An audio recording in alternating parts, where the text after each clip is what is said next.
When I worked at Lockheed or any of the factories, I worked an 8-hour shift. If they asked me to work overtime, I got paid for overtime.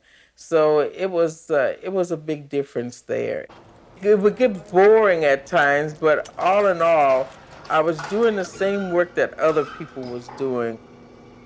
And then if things didn't work right, I could always go to the union. Who could I go to doing domestic work? There was no union there to go to. I either had to just quit, pack up and leave or whatever, but I did have some say so at a job in the factory.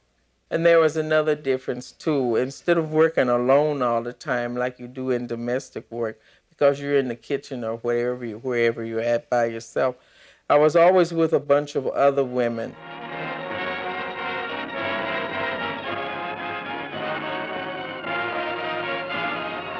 Many of our girls have never worked before, outside their own homes. We have the wives of college professors, club women, home girls who are doing it as their patriotic duty. One had her own beauty parlor, the other was formerly a cigarette girl in a nightclub. And Rosita Moser, who clerked in one of the country's finest department stores. Now she's in our reclaiming department. Isn't this a funny place for you? Not if it helps win the war. But after clerking in a fashionable store... I like it here, and it saves my clothes. Yes, I suppose it would. Did you ever try pleasing a bunch of women shoppers all day? No, I never did. Well, here I just have to please the boss, and he's a man. Of course, we've made the plants attractive for them.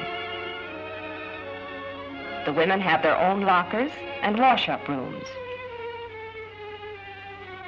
They come out from work looking like business girls on vacation, really. We were surprised to know there was a shower in there, so one of the black women went up. So when she went up there to take a shower, she says, well, I'm going up there. And we said, okay, we'll be up a little later. So when next thing we know was a whole lot of confusion, and got up there and the matron was up there and telling her to come out of there and get out of there fast.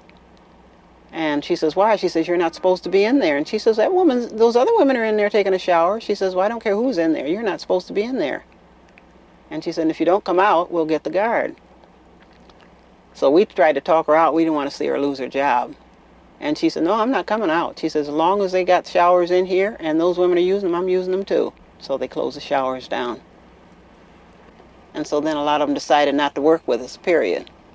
So the union steward sent to Local 600, and they sent a representative.